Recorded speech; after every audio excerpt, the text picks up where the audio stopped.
Éternel Dieu notre Père, nous te sommes infiniment reconnaissants.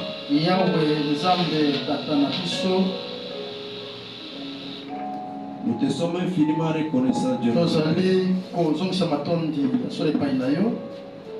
Nous savons que si nous sommes en ce lieu vivant, c'est ta grâce. Si nous nous tenons debout, Seigneur, pour annoncer ta parole, c'est ta grâce. Seigneur, tu nous as protégés. Parce que si nous suivons ce qui s'est passé à Kinshasa, partout dans le monde, par rapport à la pluie qui est tombée cette nuit, il y a eu beaucoup de dégâts.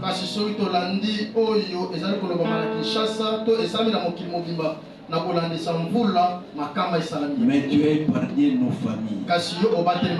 Ce n'est pas parce que nous sommes âgés, je ne sais pas comment, mais c'est par ton amour, par ta grâce que tu as fait ce que tu as fait. Maintenant, nous voulons écouter ta parole. Que le Saint-Esprit nous parle maintenant. Que le Saint-Esprit nous conduise. Et que le Saint-Esprit nous amène ce qui vient de Dieu. Parce que c'est ta parole qui dit le consolateur viendra. Il ne viendra pas vous annoncer les choses venant de lui-même, mais venant de Dieu. Nous sommes convaincus que parce que tu nous as rassemblés pour écouter ta parole, cette parole ne viendra que de Dieu.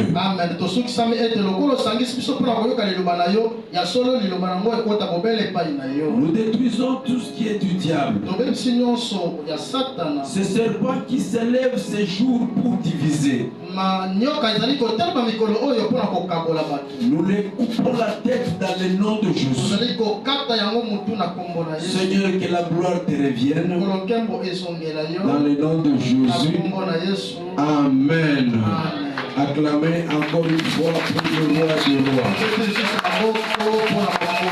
S'il y a quelqu'un qui est là dans la joie, qui acclame Dieu d'une manière exceptionnelle.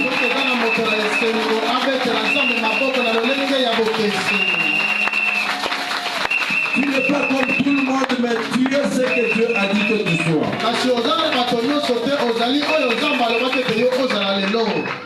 Amen.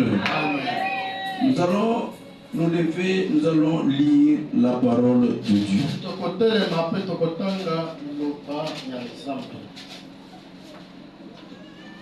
Nous lisons Exode chapitre 24.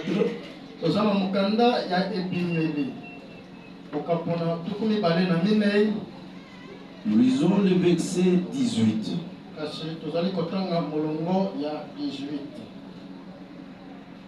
Nous commençons même par 17. L'aspect de la gloire de l'Éternel était comme un feu dévorant sur le sommet de la montagne aux yeux des enfants d'Israël.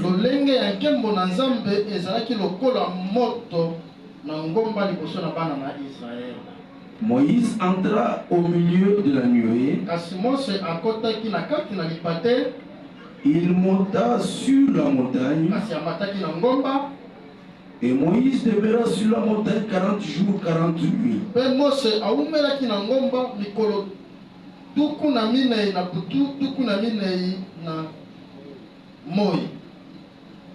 Nous prenons 25 au verset 1er. Exode 25, verset 1er, la Bible dit ceci. L'Éternel parla à Moïse et dit: parle aux enfants d'Israël qu'ils m'apportent une offrande et qu'ils vous la réservez pour moi de tout homme qui la fera de bon cœur.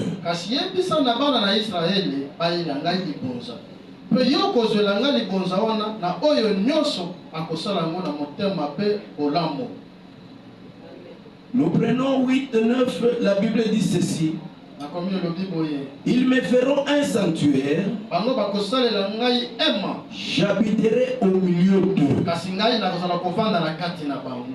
Vous ferez le tabernacle et tous ses ustensiles d'après le modèle que je vais vous montrer.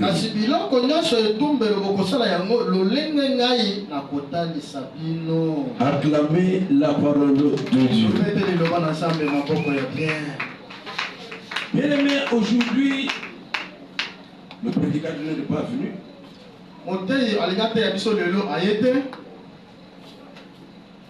Il traîne quelque part, il va nous dire pourquoi il n'est pas venu.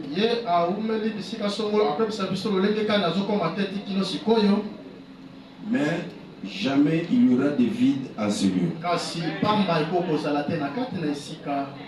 Amen. Amen. C'est un enseignement. Chacun prend son stylo, son cahier et sa Bible.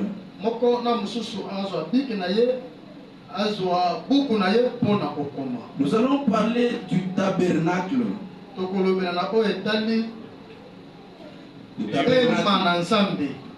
Le tabernacle, c'est une tente. Mais ici dans la Bible aussi on parle du tabernacle. C'est un abri différent des autres abris. C'est un abri qui est provisoire,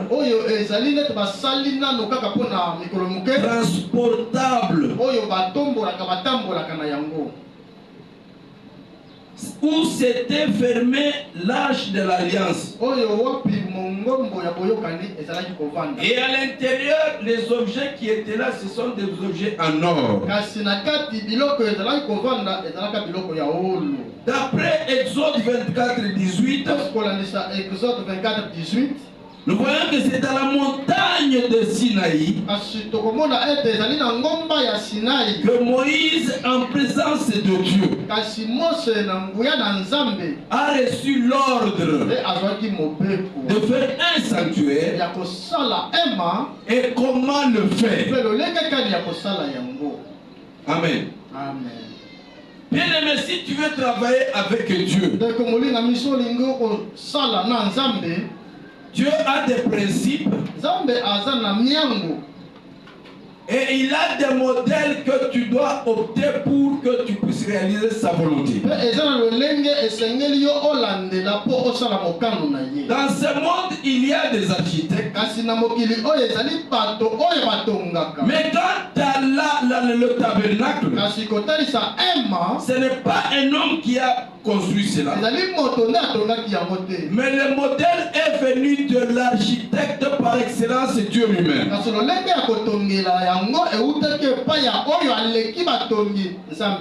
À l'intérieur, il y avait des histoires en or.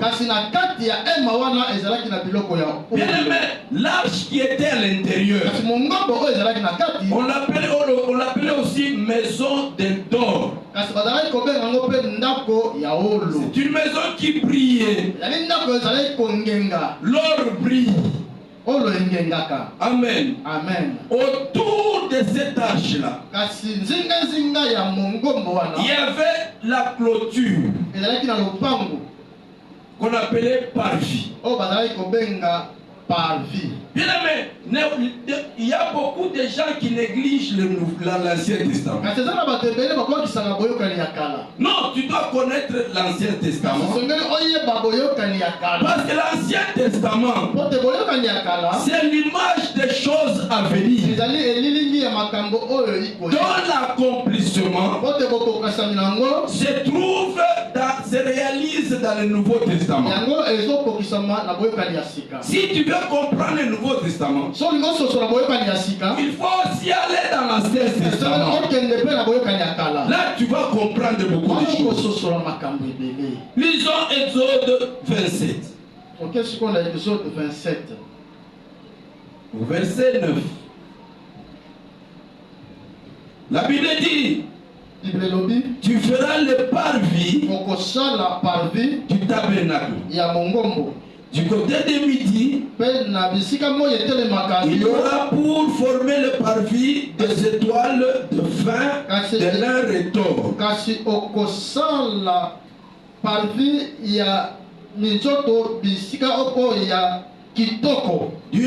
Sur une longueur de 100 coudées,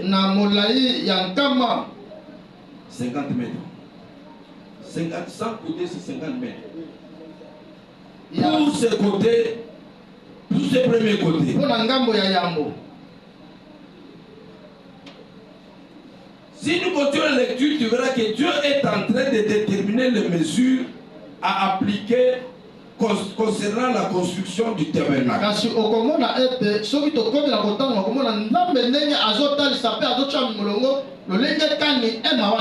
Cette clôture avait pour longueur 50 mètres.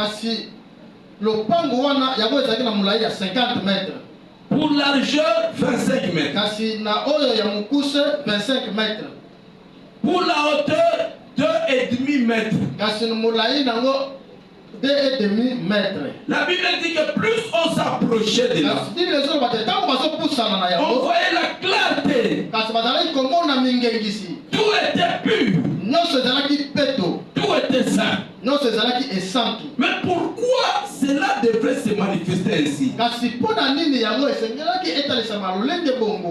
Bien aimé, ce n'est pas par hasard que tout était clair, tout était pur, tout était saint. Parce que c'est lui qui demeurait dans l'intérieur.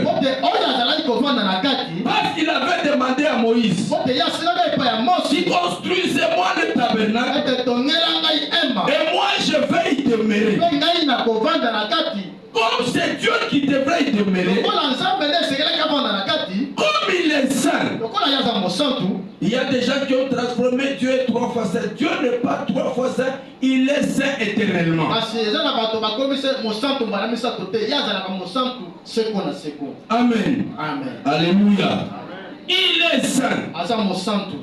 Il est infiniment saint.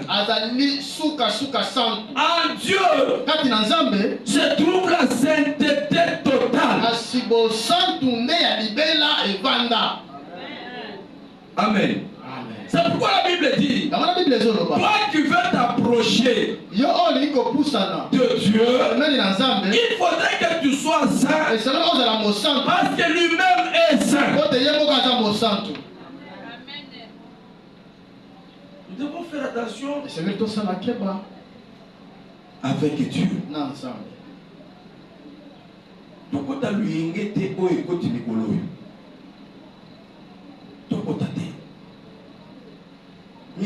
Tout est permis, tout est utile. Mais pas ensemble. Tout est permis, mais tout n'est pas utile.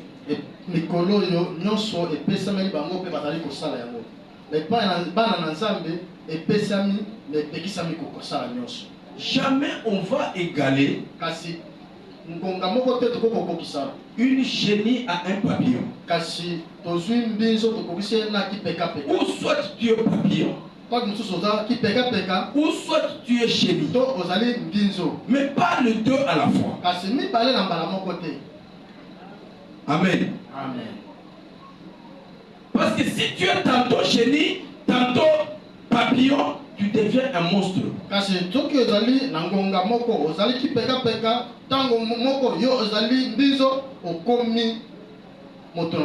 Bible dit que celui qui s'approche de Dieu, qu'il soit saint parce que Dieu est saint. Et pourquoi cette hauteur de 2 mètres et demi?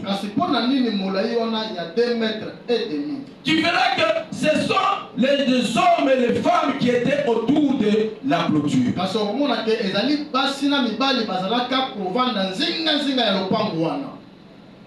Et Dieu a permis qu'on puisse construire la hauteur, le mur de 2 mètres et demi pour ne pas permettre aux hommes et aux femmes de monter dessus et voir.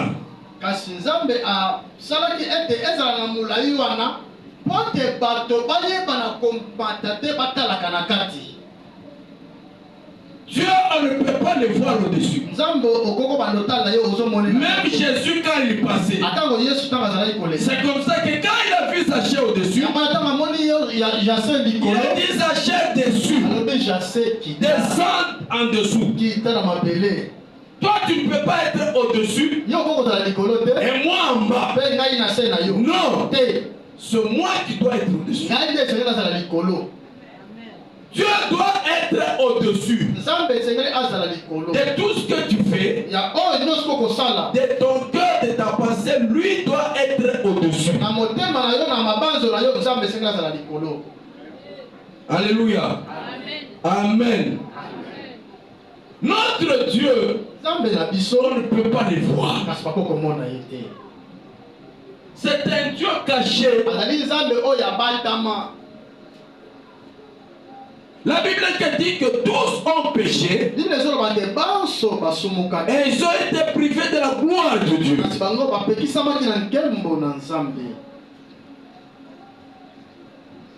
Bien-aimé, l'accès à Dieu est interdit à tout homme pécheur.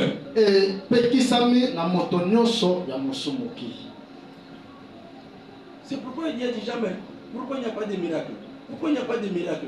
Moi je ne comprends pas. Contrôle bien ta vie. Dieu n'a pas changé. Ce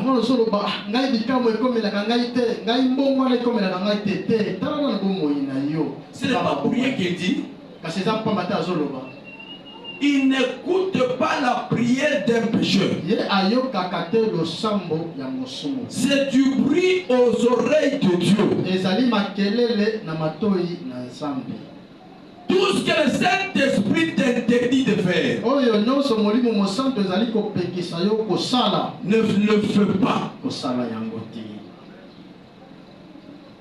C'est le grand combat que tu a. Ce n'est pas ton oncle. Ce n'est pas ta tante. Ce n'est pas tel sorcier.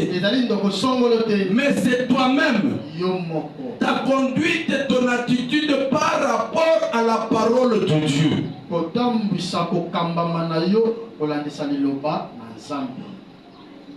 Alléluia. Amen. Amen. Suivre Jésus. Verbalement parlant, c'est facile. Mais n'oublions pas que nous avons la chair avec nous,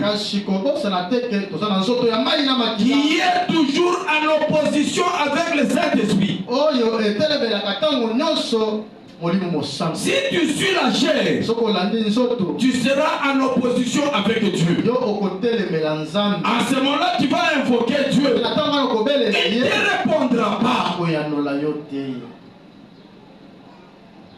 Ça sera du bruit à ses oreilles. On ne se moque pas de Dieu. On ne suit pas Dieu n'importe comment.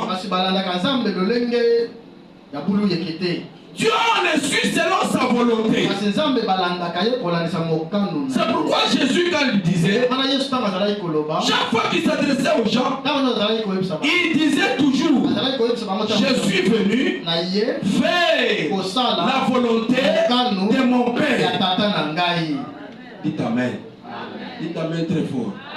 Acclamez la parole de Dieu.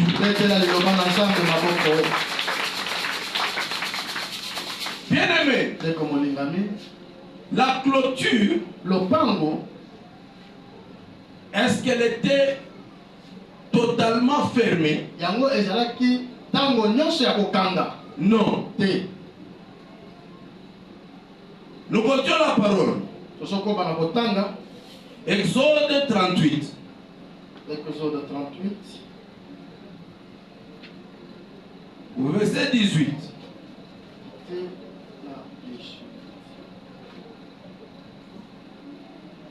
Nous lisons le nom de Jésus. Amen.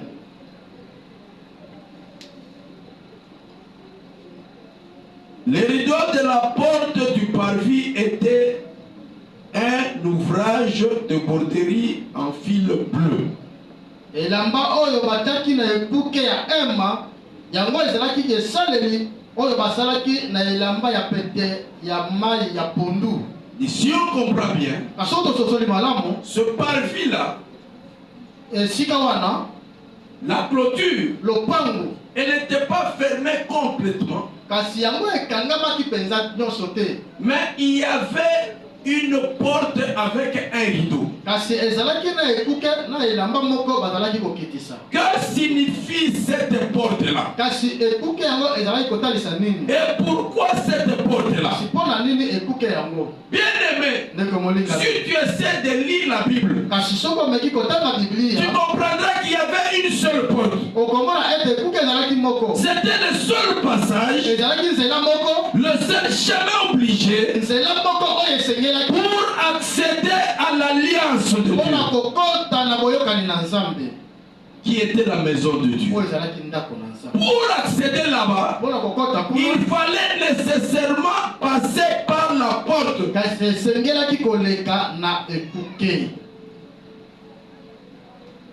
Amen. À part cette porte, il n'y avait plus d'autres portes. Il n'y avait plus d'autres chemins. Pourquoi seulement une porte? La Bible répond à cette question. Nous sommes dans Jean chapitre 10. Jean chapitre 10. Au verset 9. Jean chapitre 10, verset 9.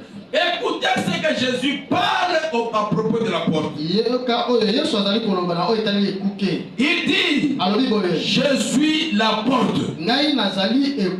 Si quelqu'un entre par moi, il sera sauvé. Il entrera, il sortira et il trouvera des pâturages. Samba pamla ba oba lubi amen. Ba oba dola na ba fanda ye ba oba lubi amen ba luba amen kuleta. Amen. Babita maboko milolo pour zamba zupa. Bene menga na fungula kamisu, na fungula kamatoi. Parce que Yesu ne azoloba. Porque Yesu akosaka te. Alobaka na ye busolo. Atatonaka te. Ayebisaka ce qui est vérité. Oui, ça solo. Il a dit, bomoni ekuke wana bomona ki wana na tabernacle wana. Ezaka kamoko. Ekuke wana eza accès oyo mutu akoko kotela pe ko bino apart wana mususu ezate. C'est l'image des choses à venir. Mais qu'est-ce que signifiait cette porte-là? C'est comme ça que Jésus va se pointer pour dire cette porte-là me représente moi. Je suis la porte. Si quelqu'un entre par moi, il sera sauvé. Est-ce qu'il y a quelqu'un qui comprend, qui peut dire Amen ou vraiment est-ce sérieux?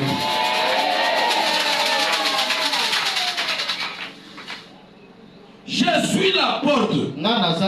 Moi Jésus. Cette porte-là me représentait moi. Si quelqu'un entre par moi, il sera sauvé. Il entrera, il sortira et il trouvera des pâturages. Alléluia. Bien-aimé, le christianisme.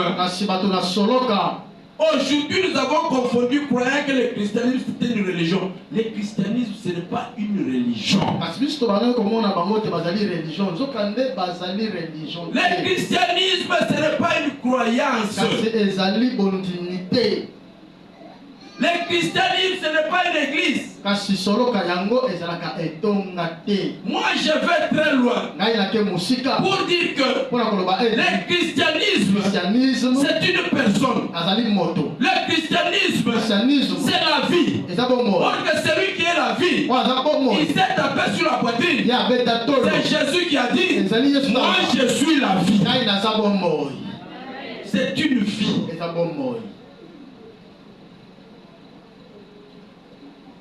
Bien-aimé, tu peux être là. Tu peux être là en train de m'écouter.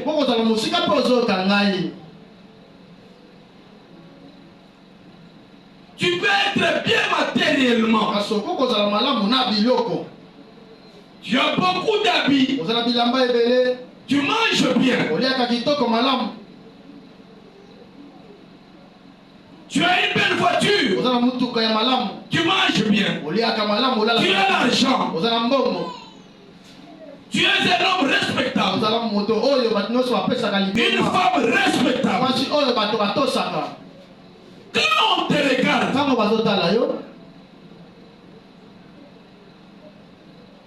on dit facilement que tu es quelqu'un qui a des moyens. Quand on te regarde, la conclusion c'est une seule. Cet homme se suffit de lui.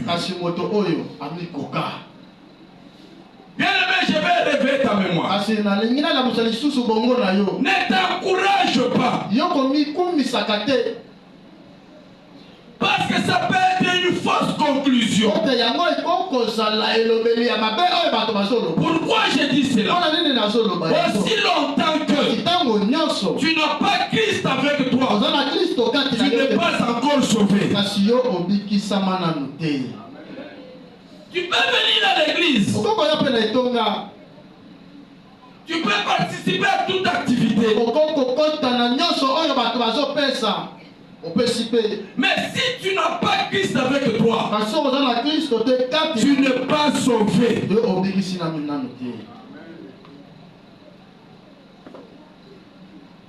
Si quelqu'un entre par moi, il sera sauvé. C'est Jésus qui a dit.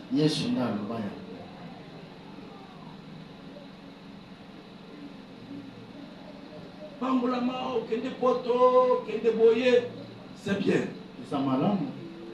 Mais Jésus a dit, cherchez premièrement le royaume des cieux. Et après, il a dit, le reste vous sera.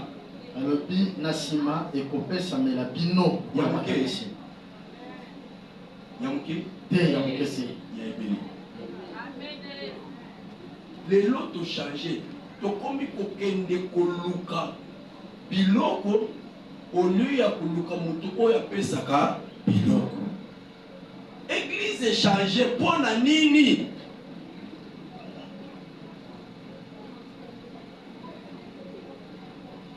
Ozala Yesu zala nyoso.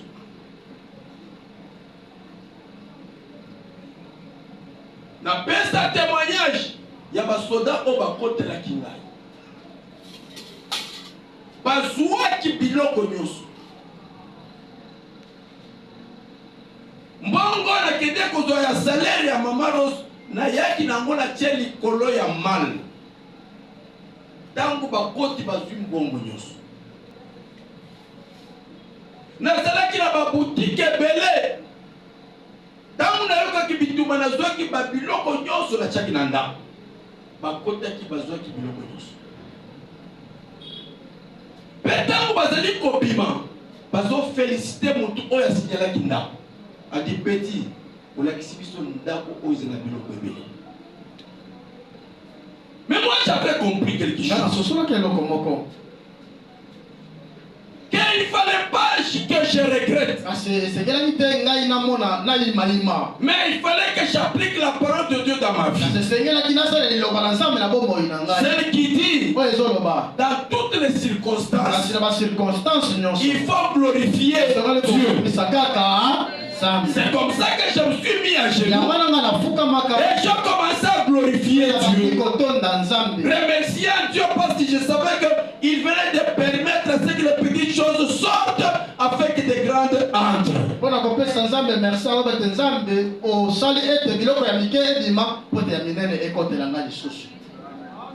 Amen. Alléluia. Amen. Quand les frères, les soeurs, les mamans, les papas ont appris que frère Michel venait d'être volé, ils venaient avec des habits, ils venaient avec un morceau de savon, ils venaient pas main vide, d'autres venaient, il suffit de me croiser, avant même de me dire bonjour, je voyais les mamans pleurer. Kasi tango ba maman, ba papa, il est que frère Michel, ba côté la qui n'a pas nyos, ba to bazali ko ya na moi elamba na moi savon na mbongo.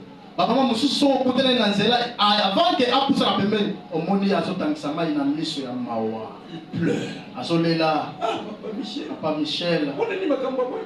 Komela yo. La maman pleurait. La maman bazala kolela. J'ai dit ne pleure pas. Maman kolela te. Moi au lieu de les accompagner dans leur pleurs. Au lieu que na sunga bangoto le na elo. Mais moi j'ai rié. Parce que bazala ko seka. Elle ne me comprenait pas. Maman bazala ko sosola. Comment quelqu'un qui a perdu beaucoup de temps. Au lieu de regretter, non, je ne pouvais pas pleurer. Parce que je savais une chose. Les biens étaient sortis. Mais celui qui me donne les biens chaque jour est toujours avec moi. Donc je ne pouvais regretter que si on m'avait volé Jésus. Mais comme on m'a laissé Jésus, on m'a laissé tout. Qui peut dire Amen? Amen. Qui peut dire Amen? Amen. Alléluia. Amen. Acclamez très fort pour Jésus. Bien-aimé, Jésus est clair. Et si quelqu'un entre par moi, qu'est-ce que ça veut dire? Le salut ne s'obtient que par Christ. Dit Amen. Amen.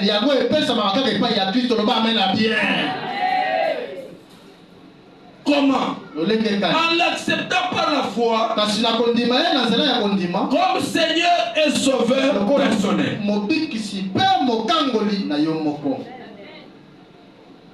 Alléluia. Il sera sauvé. Bien aimé, si tu ne sais pas, il y aura un jugement. Ce n'est pas terminé.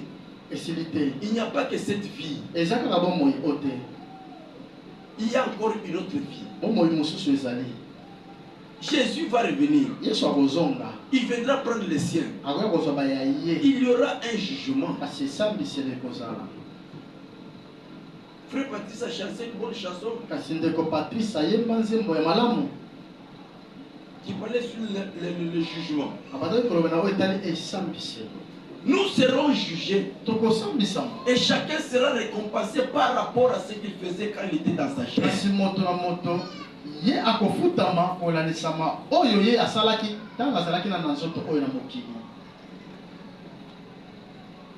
J'aimerais que tu me suives très bien. Nous serons jugés. Qui seront épargnés? Ce sont ceux-là qui sont sauvés. Ce sont ceux-là qui ont accepté Christ comme Seigneur et Sauveur personnel. Ils ne seront pas condamnés parce que l'acte qui les condamnait était déjà déchiré.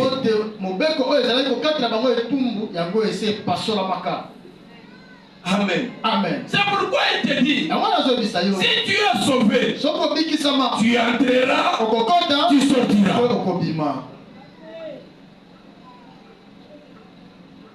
Parce que tu es sauvé, tu peux entrer en présence de Dieu. Bien aimé, vendredi on nous a enseigné ainsi. Qui peut invoquer Dieu? Tout le monde peut invoquer Dieu. Mais qui sera entendu et exaucé? C'est celui qui a Christ avec lui. Quand tu n'es pas venu vendre, nous avons été enseignés.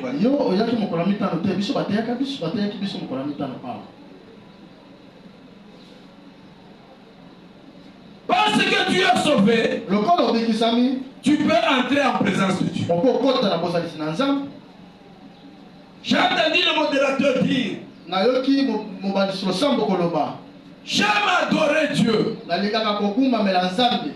Maintenant moi je pose la question, qui peut adorer Dieu? Tout le monde. Mais qui sera accepté en présence de Dieu?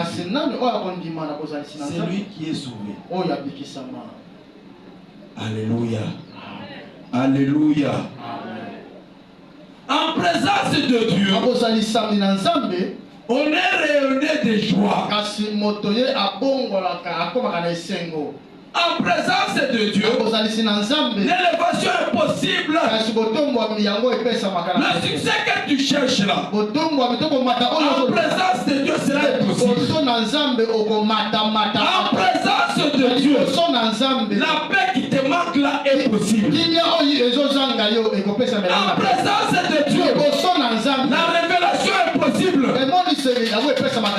Oh, tu crois que les miracles sont finis? Non, les miracles sont là, mais il faut être en présence de Dieu.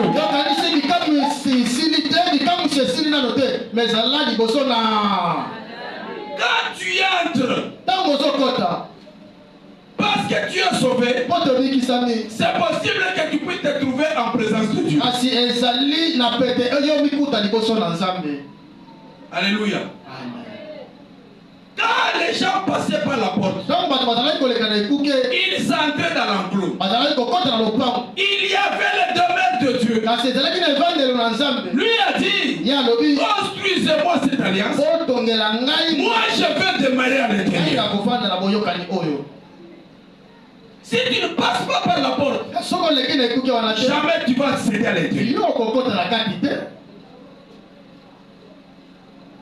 Alléluia. Amen. Et si tu entres, il y a possibilité de sortir.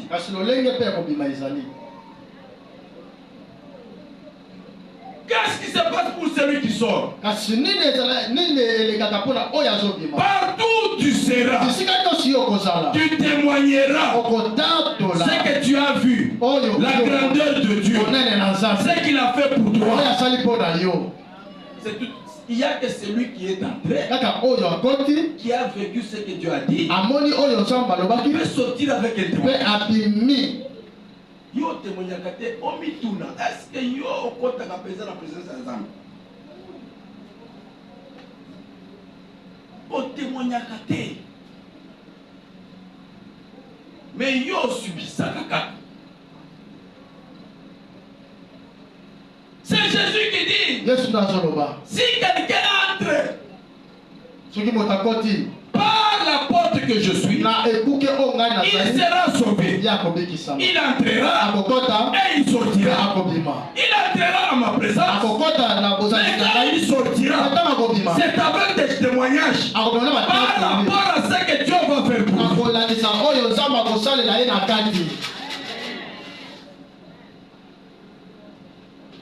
Alléluia. Notre Dieu, il ajoute encore qu'il trouvera des pâturages.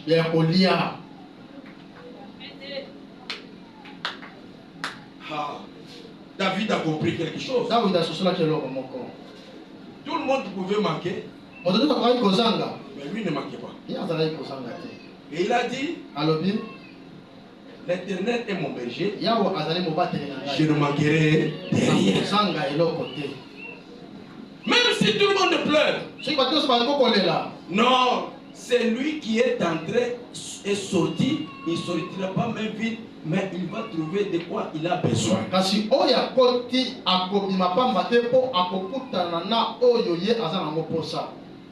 Dieu est ton berger. S'il n'est pas, je dis, il doit être ton berger. En le cherchant, demandez-lui, Seigneur, je te cherche, fais de toi pour moi un berger.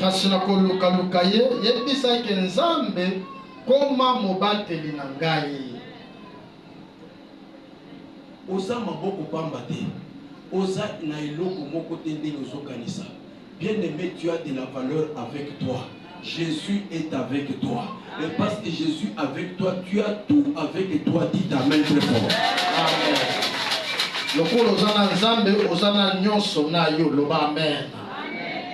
Bien-aimé, il y a quelque chose. Chaque fois que je lis ce verset, je bénis l'Éternel. Je suis différent de tout le monde. Nulle part dans l'Ancien Testament, une personne qui est sainte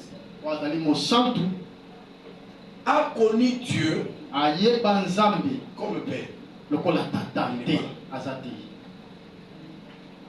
Il n'est pas là. Bien-aimé, tout le monde qui se tenait devant Dieu, il se tenait devant Dieu comme Père et comme Créateur. Et eux comme créatures, et non pas comme Père. C'est une grâce. Le Dieu créateur là, pour toi et pour moi, Jésus a dit, voici comment vous prierez. Dites que notre Père qui est où? Aux cieux. Même Jésus reconnaît que c'est Dieu là. C'est notre Père. Bien-aimé, tu as cette grâce-là d'avoir le créateur du ciel, la terre, de tout ce qui existe, visible et invisible, d'être ton Père.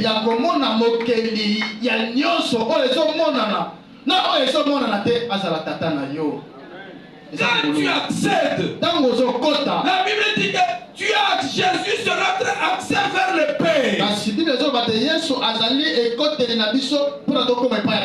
C'est ce qui est écrit dans ta Bible. On n'invente rien. Nous sommes dans Éphésiens, chapitre 2.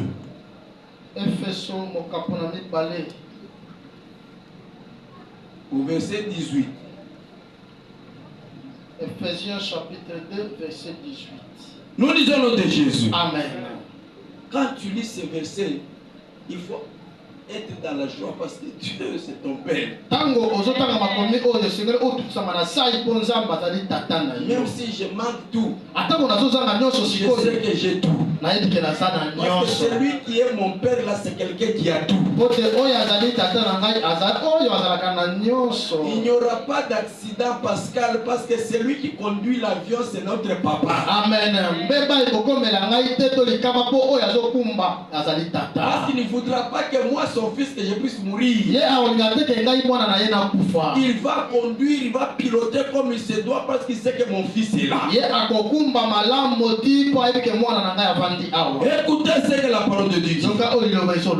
Car par lui, nous avons les uns les autres accès auprès du Père.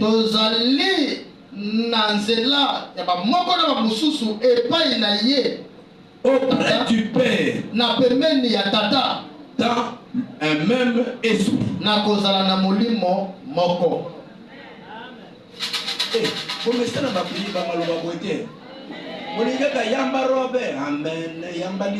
Amen. Amen. Wana de simbi. Manzake komi rouge. Oh, amen. Wana de. Nous allons Nzambe yangoyu. Tuzotanga, tuzekola. Amen, amen, amen. Amen. Osaka n'importe qui te. Oza mwana papa. Alléluia. Na lubi oza mwana nani? Quand on a tala kana sepela lubi tala leki nangai, tala yaya nangai. Na kati ya nani? Ya Yesu. Car par lui, par Jésus, nous avons les uns les autres accès auprès du Père dans un même esprit. Nous avons accès wapi, papa? Quand vous portez ce que wapi? Papa, Bamsusu, Pascal. Comment tu vas nous aller à Bangwana? Tant que tu vas côté de Nanda, tu vas venir dans la bisu. Tant que Zoya, bonjour papa. Là je suis baillé, bah pasteur. Mais yo, papa. Y'a on a beaucoup de bibota bot. Obote bote mwana. Kema. Mwana wana tana zuye na tena ndaku na ngai. Atana betaka lisolo te.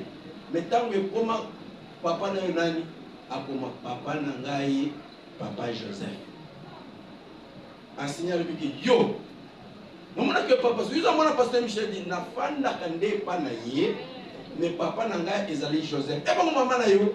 Mama na ngai. Mama Rose Mama Rose aza mama na ngai te. Mama na ngai aza mama li. La vérité. Amen. Amen. Mwana na yo soki aleli quelque part okoyamba ye différemment soki mwana na ngai. Amen. Amen. Si quoi Bible c'est que Nanzela na Yesu wana ezopesa biso nzela tokende pa ya papa. Mwana papa mko est-ce que ça awa? Alo banano amen ya batu. Amen. Mwana papa. Amen. Yesu ki wana te. Tu es le fils de notre père. Ozali mwana ya tata na biso. Et tu vas comprendre pourquoi tu as dû chanter.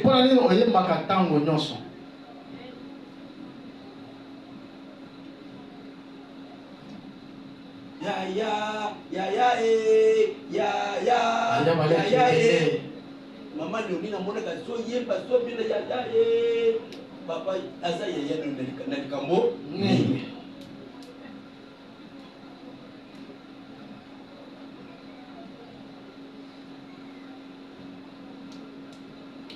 Quand tu t'approches de Dieu, il faut t'approcher de Dieu avec confiance. Parce que tu ne t'approches pas n'importe qui, mais tu t'approches auprès de ton Père.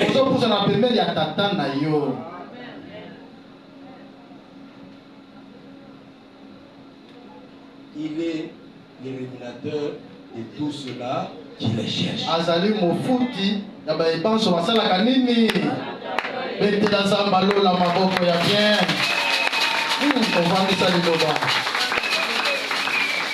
Bien-aimé, avançons dans Ephésiens 3, verset 12. Ok, Ephésiens 3, 12.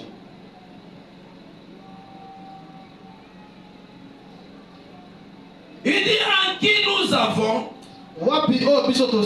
par la foi en lui, la liberté de nous approcher de Dieu avec assurance.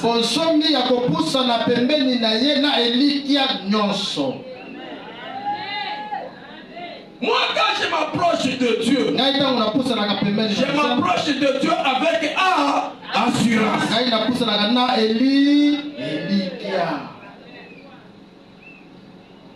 Ce que les autres ne peuvent pas trouver dans la vie,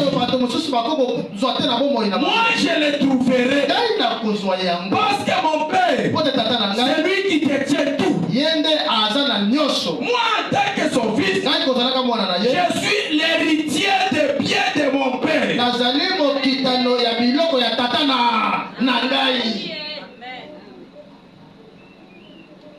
Je t'ai déjà raconté. Papa avait une parcelle. Et papa est mort. Le livret de logeur se trouvait dans la main de son neveu.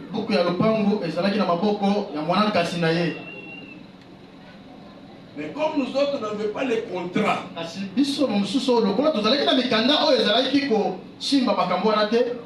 c'était difficile d'accéder à cette maison laissée par papa.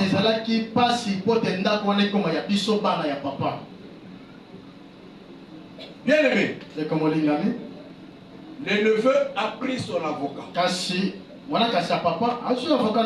Nous on ne savait pas. Il est descendu à Colosie avec son avocat. Ils sont arrivés dans la parcelle.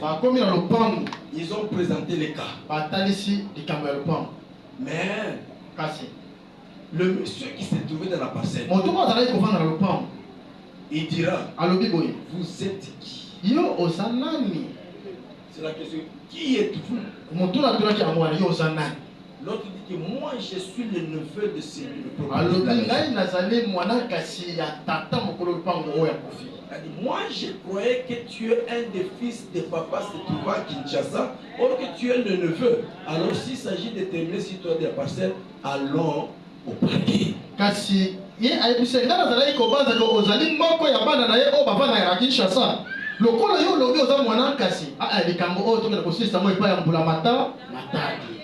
Et quand ils sont arrivés là-bas, c'est le juge qui dit je vous arrête. Et ils ont fui.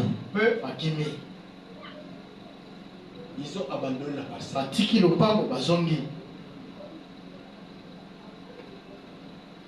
30 ans après,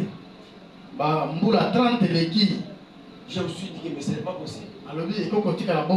Comment les locataires peuvent continuer à bouffer l'argent des locataires dans ma parcelle? Et c'est ce qu'ils faisaient. Il y avait des annexes. Mais celui qui bouffait l'argent des locataires dans des annexes, c'est le locataire.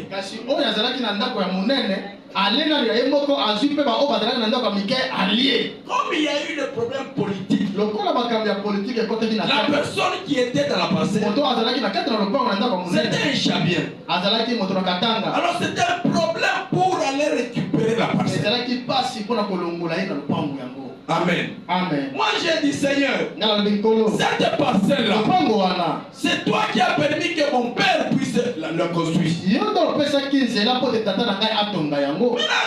tu es vraiment incapable que moi j'aie accédé à l'héritage de mon père. Malgré que c'est 30 ans après, dans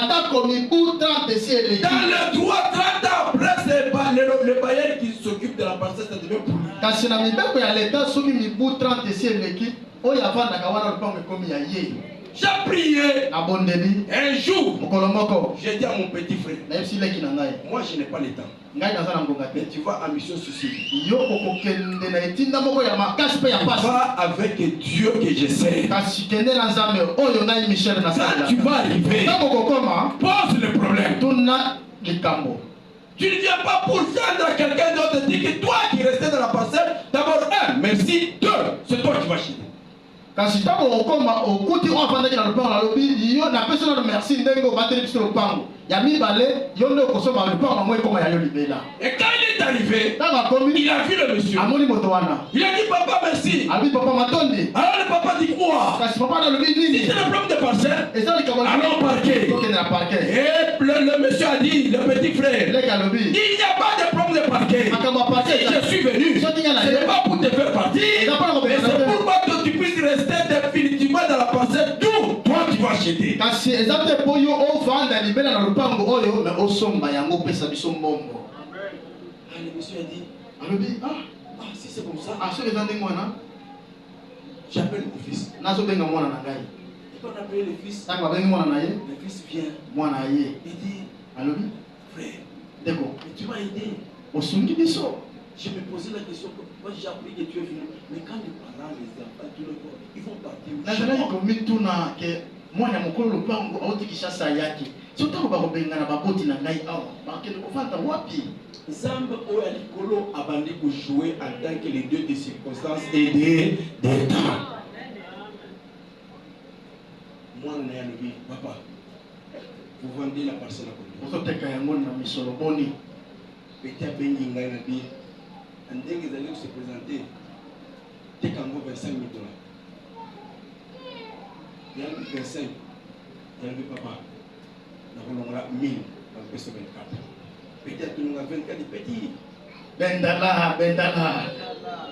Et ça va comme on peut mettre. Bendala, mon âme, c'est un peu la femme. Oh, à l'obi, à peu près, ça l'a eu, kakasiko, à l'autre, ça y est, 10 000. Dans le petit, aussi, maman, on a pas beaucoup de. Il y a une question qu'on peut se toquer de la banque. Vous avez un compte, battre un compte, naïo.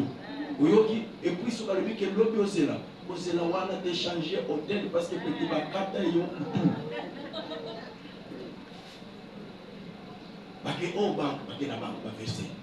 Parce que si la banque n'a pas qu'on a ce petit, aïe sur une autre 3 jours, 3 jours on a l'hôtel où il vendit qui est dans l'hôtel Moussousou. Au bango va éviter les choses. Tongo.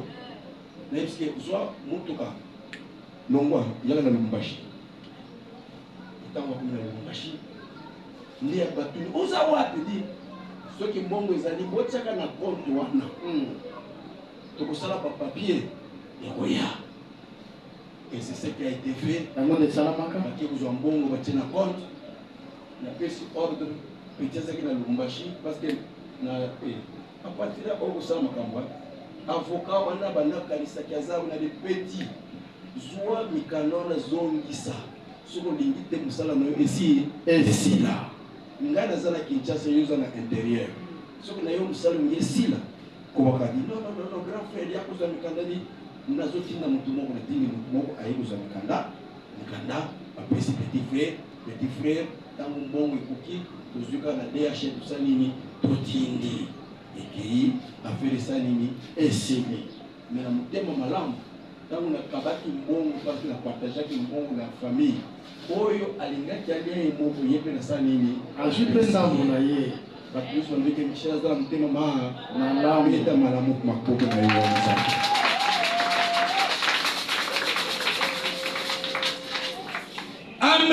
Amen. Dieu est bon. Zamba za malamu.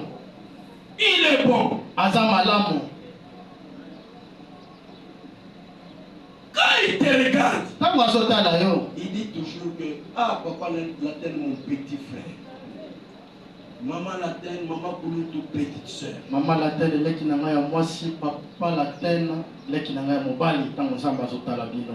Makambo oyo epimaki mokolo oyo après kosekwa ya Yesu. Nde Yesu abimisi maluba wana.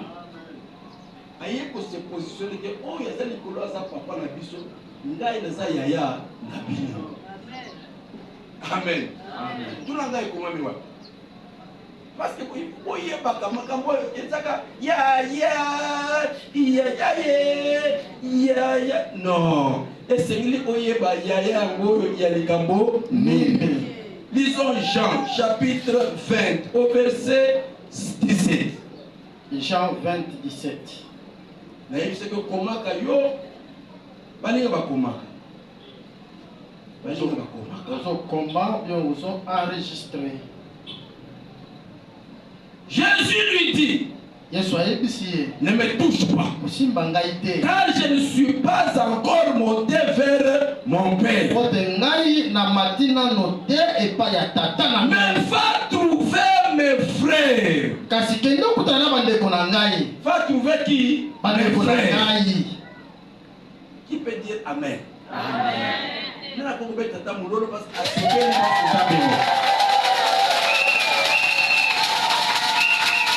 Jésus lui dit, c'est Jésus qui parle, ne me touche pas, car je ne suis pas encore monté vers mon Père. Mais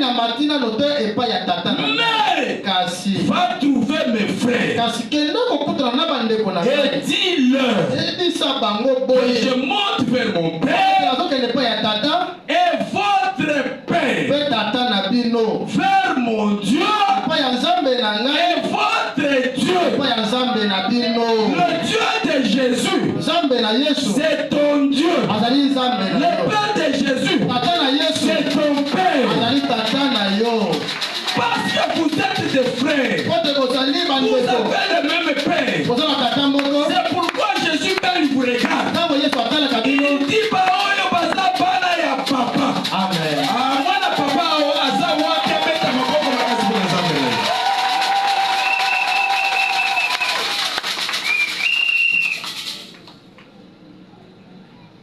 Votre Dieu, qui est mon Dieu.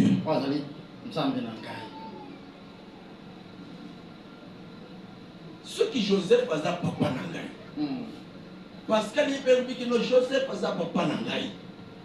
Biso na Pascal tout zabani. Zabandi.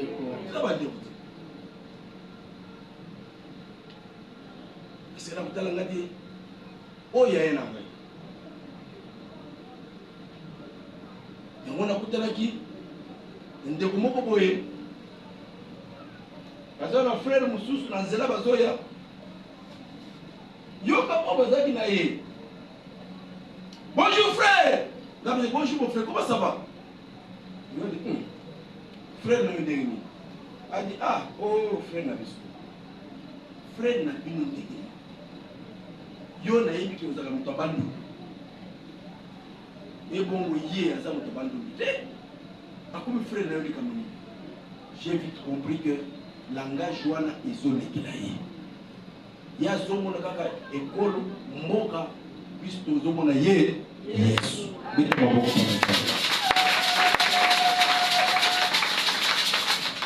Amen, amen, amen. C'est pourquoi au Boko Yoka sonité. Il y a beaucoup de respect que frère respect. Au respect comme moi, je ne suis pas frère moi. Hein? Moi je suis évangéliste, je ne suis pas frère. Niveau ça, merci. Nakuta na bato ndengwana. Mais frère Pascal dit, juste là tu sais pas que moi je suis un évangéliste. Moi je suis pas un frère. Moi je suis un évangéliste. Je suis pas un frère. Yo talaka de Pascal aux ala niveau ya kasi. On se pose à niveau à l'école pour comprendre que aux frères. Parce que dans la carte de la Bible, bali nakoyoka soni ya nini pona benga muninga na ngai frère. Hébreu 2 Hébreux chapitre 2, verset 11. S'il y a quelqu'un qui a trouvé, il peut lire. Sinon, moi j'ai trouvé, je vais lire. Car c'est lui qui sanctifie. Et ceux qui sont sanctifiés sont tous issus d'un seul. C'est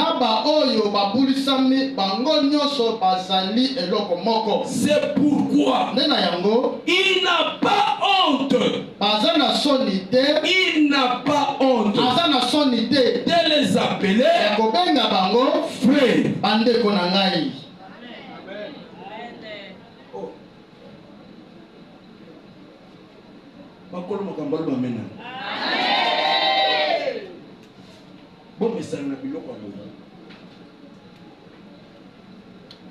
Il faut comprendre.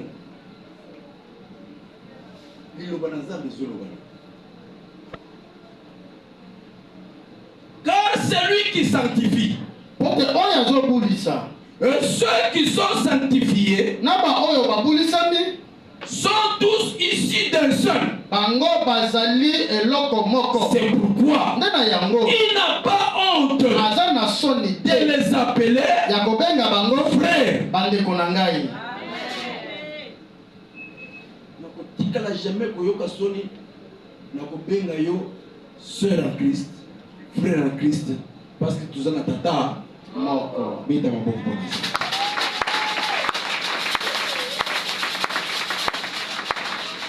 Amen. Amen. Bien aimé, il n'y a qu'une seule porte. On n'en a pas deux. Mais cette porte-là, il y aura un jour, ça va se fermer. Ça va se fermer. Et sache que c'est lui qui avait fermé la porte de l'arche de Noé.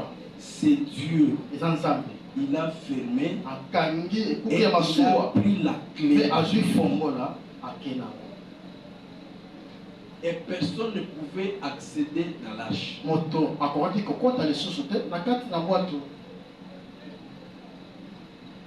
Pourquoi? Parce que les impudiques ne pouvaient pas accéder. Des gens comme toi qui est là pour diviser les gens, ils ne pouvaient pas plein de mensonges, des adultères, ils ne pouvaient pas passer.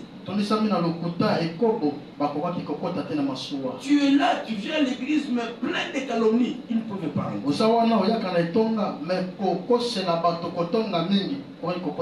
Dans l'état, on mangeait partout. On buvait partout. Aujourd'hui, même les serviteurs de Dieu, nous commençons à avoir des réserves pour manger. Pourquoi? Parce que ce sont les serviteurs de Dieu qui s'empoisonnent. Avec souci d'accéder à la place que l'autre a. Et souvent, qu'est-ce qu'on vise?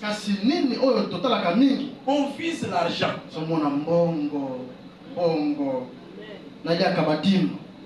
Dans un pasteur, il y a ce taminga, offrande yemoko. Bagalat 6 yemoko. Et puis qui tombe en quoi qui n'a pas na ye merde à kontakala.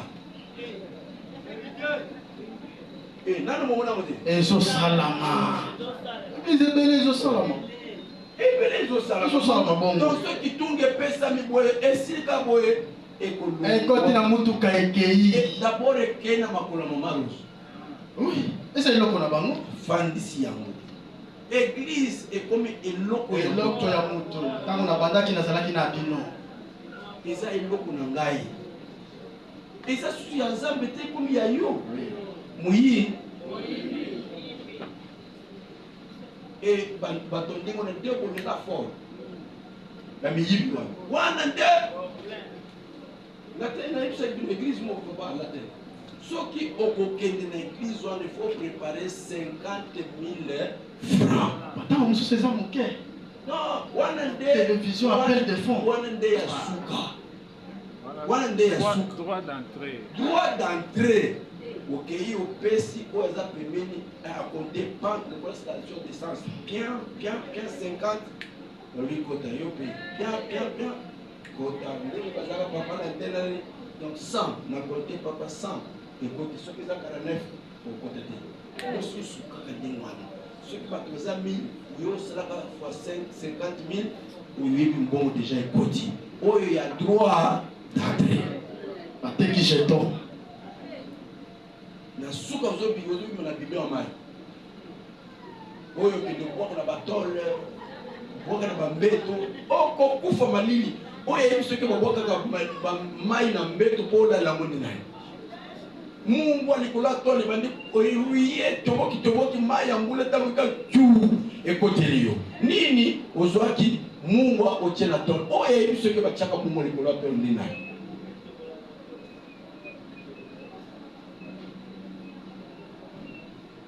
Oh, parce qu'on monaka, soit moi c'était ce qui y a là, c'était pembeni de façon que est protégé. Oh, il a protégé comme on a hier, Jésus. Mais aujourd'hui, batte langai, yo où tu vas? Et belé baza awa bakita kakuna. Na sekaka surtout ba oyo ba botola ki bango ba karto ya ba nani makayabo. Bo yoka kingo.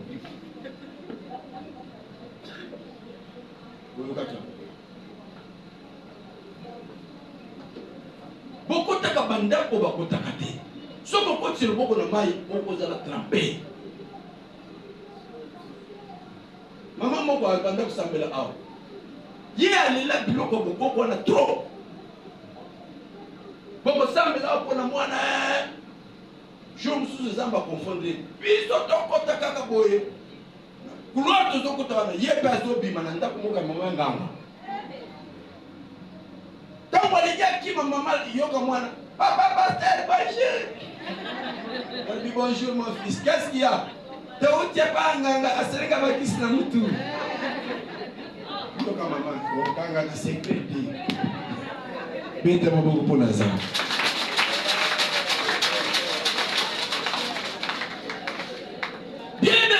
Nous avons qu'une seule porte. Si tu entres, ça va te permettre d'accéder là où se trouve Dieu. Ça va te permettre d'aller en présence de Dieu. Tu entreras et tu sortiras. Bien mettre en présence de Dieu. On ne sort pas comme on est entré. On sort toujours avec un témoignage. L'Éternel est mon berger. Je ne manquerai de rien.